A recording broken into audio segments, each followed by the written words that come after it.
Hello, everybody, and welcome to another episode of Tinker Talks. I am your host, Mark Hybers, and today we are here to talk about a very important topic, and that is men's health awareness. And so before we jump into the podcast, we'll just throw a few stats out there that I was able to pull off the CDC website. So I didn't get too deep into the weeds on it, and because there's so much out there that we could probably go on and on for days. But cancer in general is the second leading cause of death in America.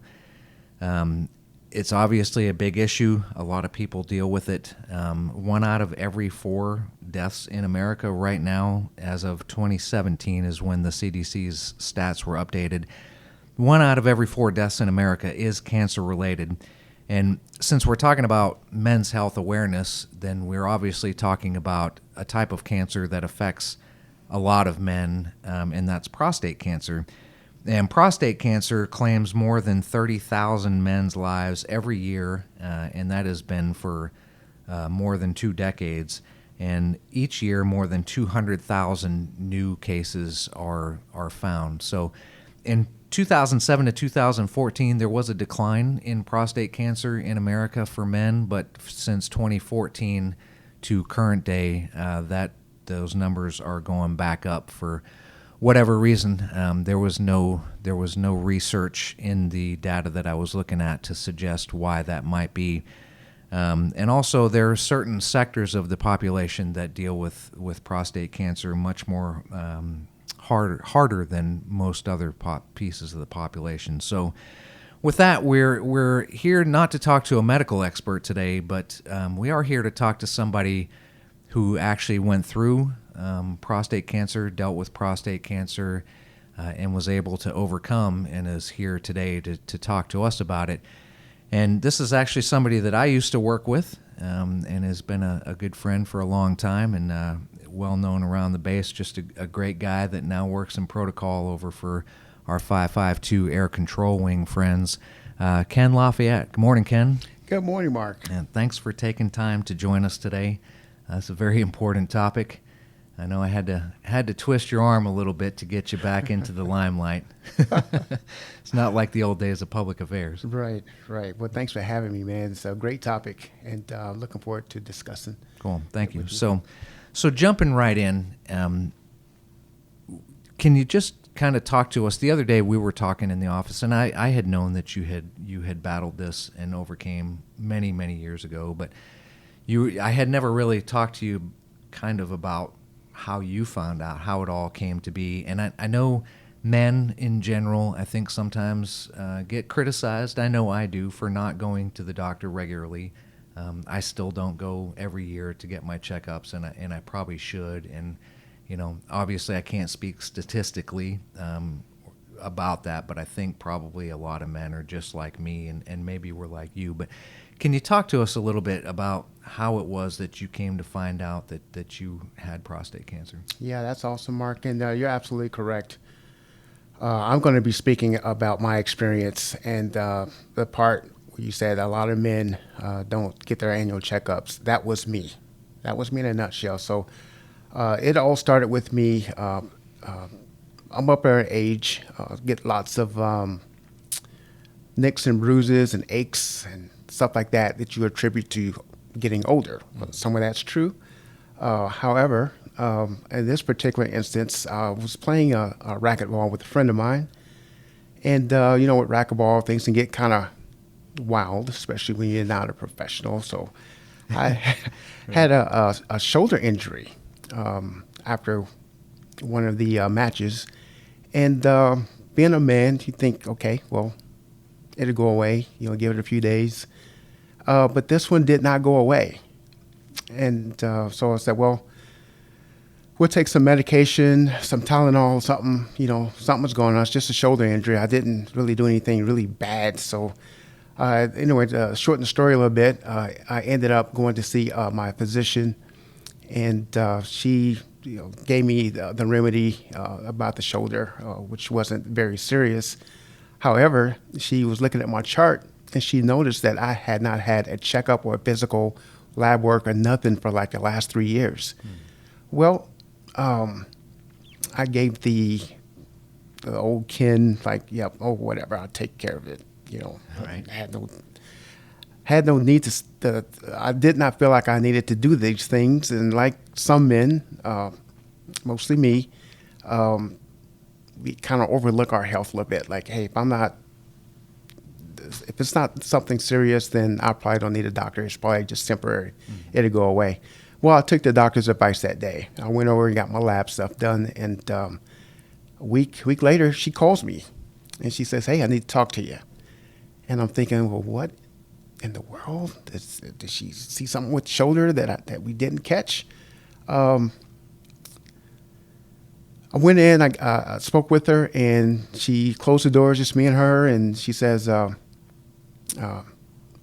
we looked at your lab results, and your PSA is a little bit high. We want you to go get it checked out. Don't get alarmed.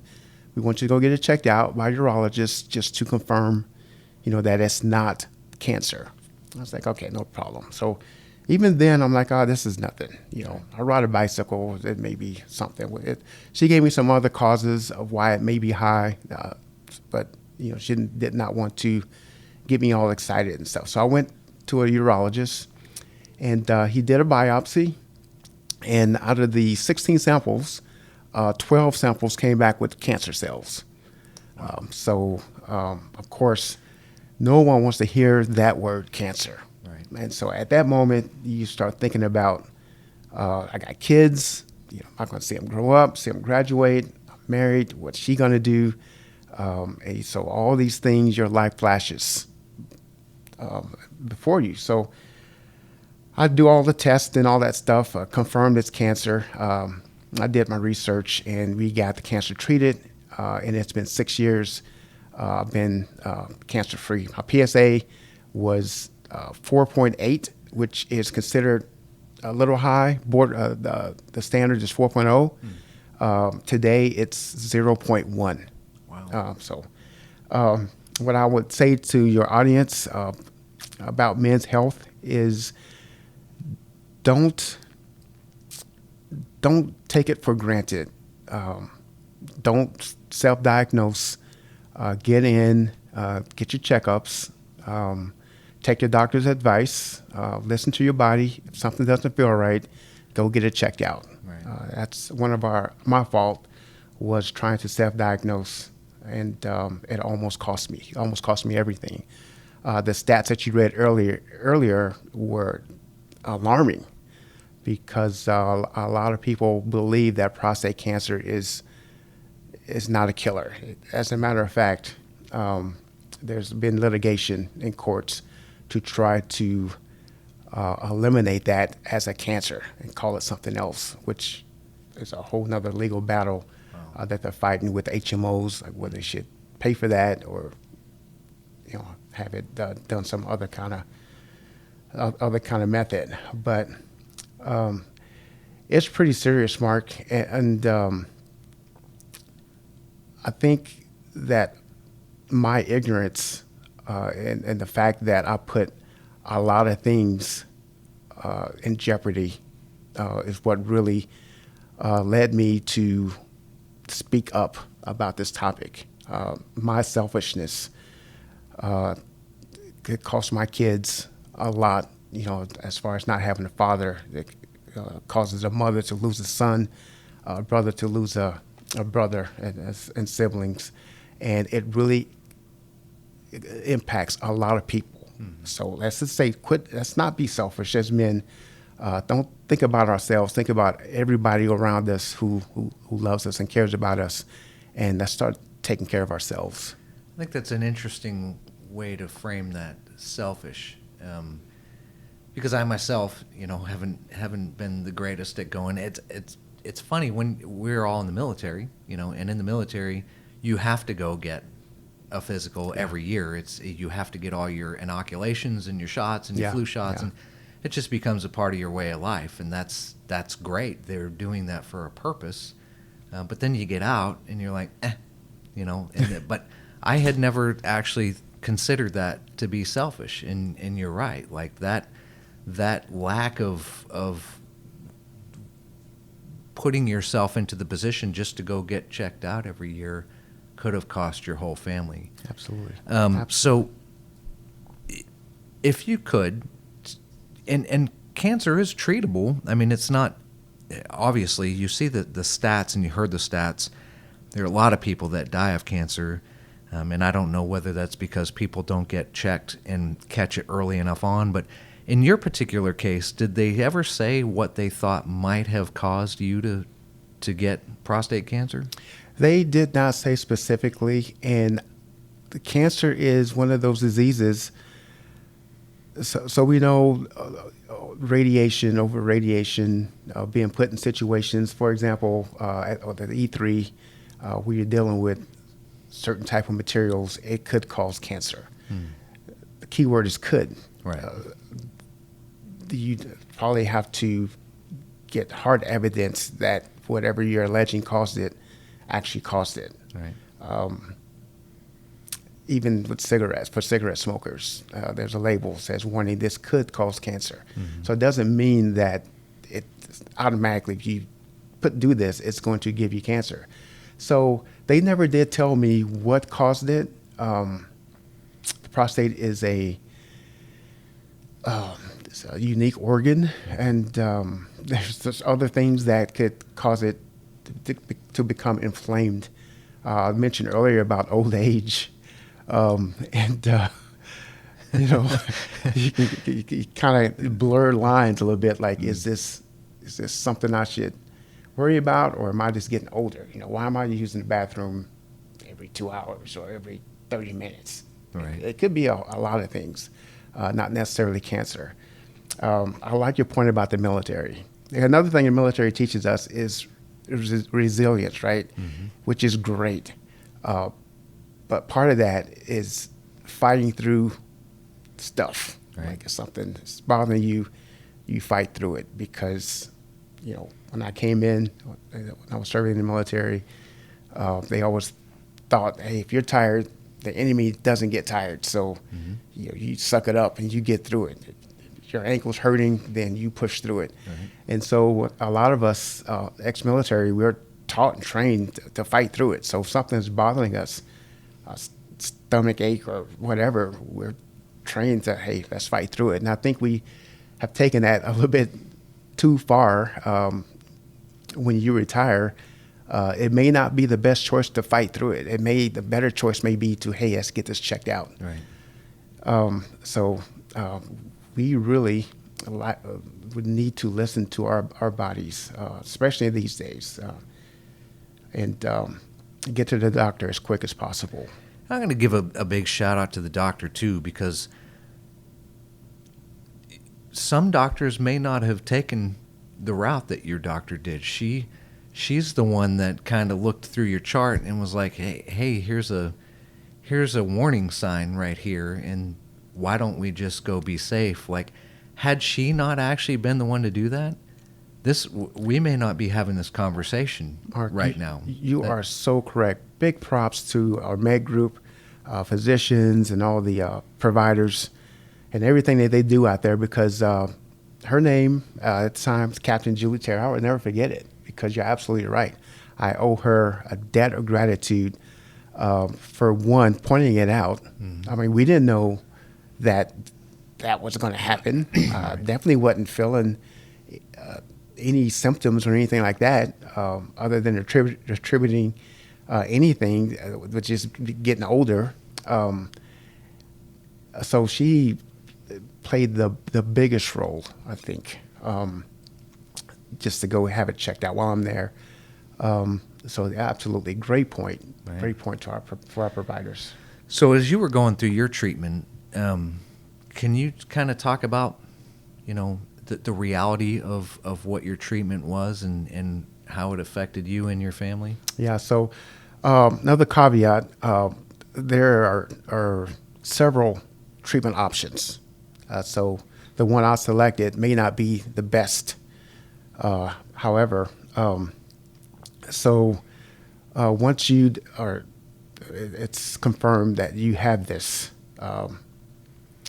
cancer, you pick a treatment that's best for you. Some people decide on surgery. Mm-hmm. Of course, there's risk with any treatment, surgery for me was not much of an option because of all of these side effects that could come from surgery. Right. Radiation, you get a blast of radiation, and it could definitely kill. All treatments are going to knock it out for the most part. It's just the side effects you have to really consider. Anyway, I decided to go with a more modern treatment, which was a proton therapy. And that's a whole nother discussion of the difference between proton therapy and standard radiation. But that process, with all the testing and what they have to do to get you prepped for that type of treatment, it's not easy because mentally you still have this in your body. Right. And like I said, most treatments are 100% effective if you catch it early enough, meaning if you catch the cancer in a localized area. The prostate is literally in the center of your body. Mm-hmm. Once that cancer spreads beyond the prostate, it could go anywhere. It could go to your legs, to your bones, it can go wherever it needs to go. Now it's a little harder to isolate, mm-hmm. And then that's when you need the more extensive treatments like chemotherapy and stuff like that to kill it. So in my journey, we did all the tests. We confirmed they did what they needed to do to get set up for this particular type of treatment. I like this treatment because it's 44. It took 44 treatments or 44 doses of proton therapy to actually kill it.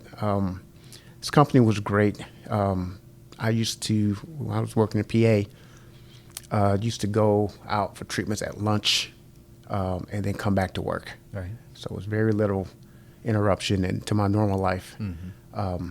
And so every month after that, I would go back in, I'd get a PSA test done, and the numbers would just continually drop. And for 3 years after my last dose, the numbers are still going down. So the journey itself, I don't want to go into all the details right. Of that, but the journey is more mental, I think, than anything else. The physical stuff you could deal with. The mental, knowing that you've got this in your body, that this disease, how'd you get it? Why did I get it? Why did this happen to me? What happens if this doesn't work? Is it going to come back? All those things are in your mind. Right. And then you have to be strong for your family and for your friends and stuff like that as well. So it could be taxing. Was your family part of the decision in the course of treatment? That was the hardest part. On my way back, once the cancer was confirmed, I'm thinking at the time my kids, I had two girls, they were like 12 and 10. And I was thinking, how am I going to look them in the eye and tell them that I have this disease and that daddy may not be around? Mm-hmm. And then my wife as well. At that time we were married probably 15 years. So we had built this life together, and now I got to look them in the face and be strong and say, hey, this is what's happening. Right. So I told her first and wanted to get her input. How do we share this with the kids? And I think being positive, help the family with the decision, and explaining to my kids that everything's going to be okay, even when I knew internally that it may not be. Just being strong for them and my wife, it kind of calmed them a little bit. We got through it, and the fact that they knew I was going through treatments and I was going to work just like normal, made it a lot easier for them as well. Right. And then, of course, your siblings and your mom and stuff like that, that's a different conversation. But yeah, so I had lots of support, coworkers as well, that helped me get through it. It kept me positive. Right. Thank God. Yeah. So do you still get your PSA taken every year? Is that required, or do you just want to? That's the moral of this whole story. So before this happened, it's like Dr. Terry, 3 years, Mr. Lafayette, we haven't had any lab stuff on you. So why don't you go down and do that? So now it's every year. My doctor now, Dr. Joan Miller at the Med Group, Austin Med Group. I have a conversation with her every year. Pleasant lady. And we look at my lab results, and she tells me, your PSA is awesome. There's some things that you need to look out for. Stop eating fried food so much, Right. the whole thing. And instead of me going, yeah, I'm not giving up this and this and this. Mm-hmm. My takeaway from all of this is you can either make the decision on your own right now to change, to get checkups, to eat healthy, to get active, or someone's going to make the decision for you. In the case with the cancer, that lifestyle change for me was limited my choices. You either want to live or you don't want to live. So I choose to listen to the experts now and try to alter my habits to live a healthier lifestyle. So to answer your question, absolutely. Every year, when I walk out of the Med Group, I go straight to the desk and I said, make an appointment, Right. but for next time. So, yes, sir. Yes, sir. That's the takeaway for me. It's changed my life, and so I will be the biggest voice for habit changing for men and the way they think about their health and the way they look at their health. Get checked up. It's not going to cost you anything, but it could cost you everything if you don't. Right. So important to note. And it's claiming 30,000 of our brothers every year in this country, one way or the other, and over 200,000 men every year are being diagnosed. And Absolutely. all you have to do is for lack of a better term, man up. Absolutely. And go into the doctor. And Absolutely. We're not experts, but I think all the doctors would surely, obviously, tell you, at least once a year. Yeah. Go in, get everything checked out, make sure you're doing okay. Man, that's thanks for sharing the story. No problem, Mark. And so I think with that, we're going to go ahead and wrap up another episode of the Tinker Talks. I'm getting stared at by Jillian down the table down there. The sound engineer and the mastermind behind this podcast is she keeps me on. It's a friendly task. stare. It's a friendly stare. Well, Ken, I'm so happy that we were able to have you come in and tell this story. And like I said, I've known about this for many years, but we hadn't actually sat down and talked through the specifics. And as you pointed out, and as I pointed out, we're not medical experts, but it is critically important that you go see the people who are, and let those rock stars take care of you. That's what they get trained to do. And again, thank God that you had one that happened to be sharp enough and wise enough to look at your chart and put you out where you needed to get to. Sorry, go ahead. Sorry, Yes. I'm going to interrupt. That's okay. Go ahead.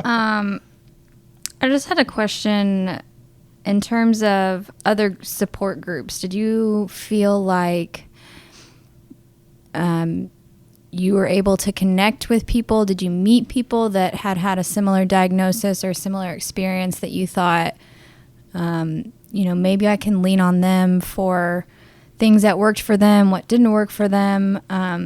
Because there's definitely a sense of relatability in a place where you feel really isolated. That's a great question, Jillian. So, yes, the doctor I chose for my type of therapy, they have support groups, people who's went through it. I'm part of that support group now. I'm called an advocate. And so we meet with folks who are getting ready to go through the process and kind of calm them down a little bit, let them know that it's okay. We know what you're going through. We've been there. I also get a lot of folks, a lot of men who just email me, who's heard about my story, that may be a little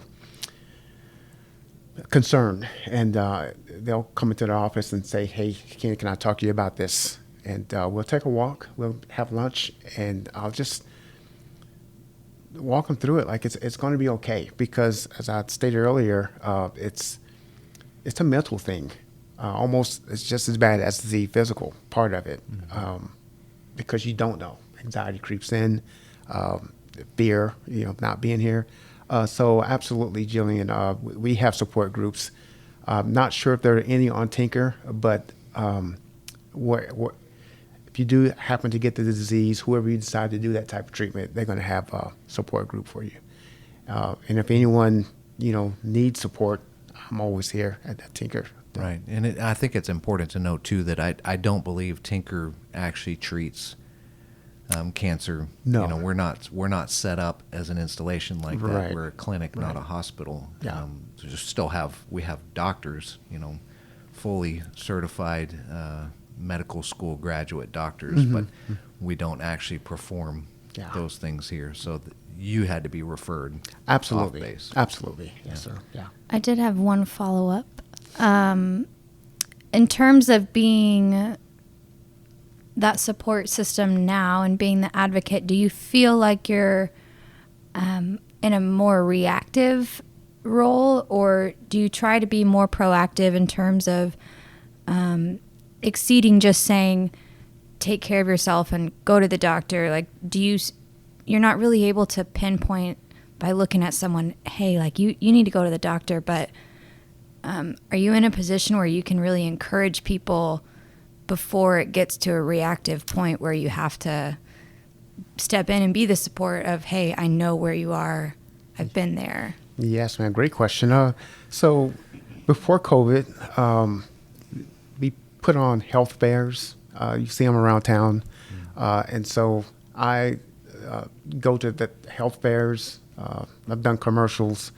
But with most health fairs, it's about education and informing, encouraging men to go get checked up. And if they do have an issue, here's an option. I think the biggest thing is educating men to be aware of what's happening with their bodies. Like me, I attributed a lot of things to getting older, and that was wrong. Like Mark said, with Dr. Terry, had she not just made a simple request, things could be a lot different. I will honestly say that had it not been for that, I probably would not have gotten a lab test. I probably would still be, hopefully, maybe not hopefully, but walking around with this disease in my body because of my unawareness. So you bring up a great point. It's all about education. I did not attend health fairs. I did not, because I assumed that I was okay. Right. For my age, I was okay. So health And fair there's a was sense of pride too, and not Absolutely. necessarily you specifically or to stereotype genders, but there's a sense of pride that comes with, well, I'm okay. It's kind of the resilience you talk about. Yeah. You just think like, this is not going to happen to me. Mm-hmm. Like, you can tough it out. You're fine. I might tell my wife, hey, you need to go to the doctor if you don't feel well, but like me, I'm okay. Yep. I'm a tough guy. Yeah. Yeah, absolutely right. It's an ego and a pride thing. At least it was for me. To get me to a hospital, my limb would have to be almost off. In this case, my shoulder wouldn't stop hurting, and I wanted to play more, and I couldn't. The guy that, I don't want to say he caused it, but he. We no longer play racquetball together. We do not. I taught him how to play, and he ended up getting better than me. And he started to gloat a little bit, and he kept asking me, and I was like, man, I can't play my shoulder. My shoulder hurts. I don't know why, and I don't want to get beat anymore. because I knew I would have, that led to the pride thing, right? And in this case, it's the pride of wanting to get revenge, for lack of a better word. Like, I want to beat this guy. In order for me to beat this guy, I need to get this shoulder right. In order to get the shoulder right, I need to go to the doctor so she can tell me how to get the shoulder right. And I fix it, and then I go back out there and I kick his butt, and the world would be right again. All in the name of racquetball. All in the name of racquetball. In a strange twist of fate, the shoulder injury actually saved your life. Yeah, potentially, like that weird chain of events. Yes. that happened. Yes. Like, you may have never known until it was too late. You're 100% correct. What a bizarre. I would have never have went to the doctor had he, not hurt me. It's not going to work like that for everybody. Right. Yeah, That's a it's great just not. point. Great point. And so that's why we say, don't wait for something to happen. Take the initiative and get it done. It's only going to take 20 minutes. Right. And I think it's important to note for men in general, because I think there's still a misconception out there that there's only one way to get tested for prostate. Yeah. And that's not the old way. That is not. Right. They can do it in a less invasive way Absolutely. now Yeah. that should not prevent anybody from wanting to go and Yeah. get checked. Yeah. Technology has changed a lot. Yeah. Thank goodness. Right. But also, and this might be the unpopular opinion and unnecessary coming from the female, but I'm personally an advocate for whatever it takes. If you reach a point where you're like, well, it's either, like you said, choosing to live or choosing not to live. And if it means an invasive procedure for the sake of a life, Yeah. Yeah. I would go in that direction. But Absolutely. You want to make sure that you are good, right? So the way I look at it is, do I want to walk around with my shoulder hurting for the rest of my life? Maybe, or whatever injury you have.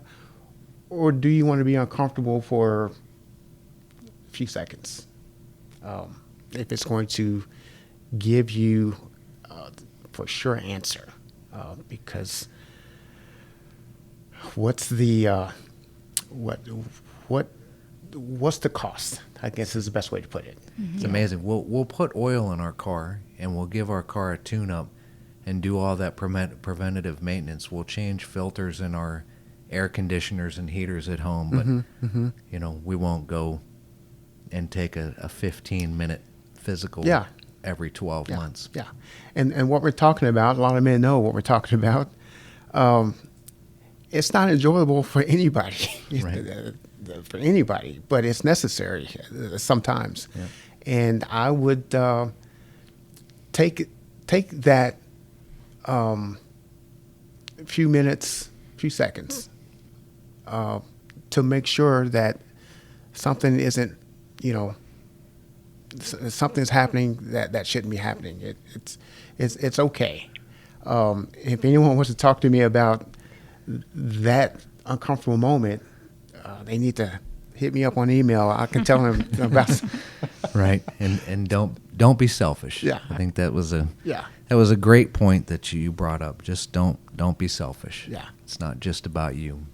thank you so much, Ken, for sharing your perspective. We Thanks for appreciate having it. me. I appreciate it. Thanks, Ken. And with that, we will bring to close another episode of the Tinker Talks podcast. If you haven't checked us out on social media yet, please do so. You can find us on Facebook and Instagram at Tinker Air Force Base, and our Twitter account is at @team_Tinker.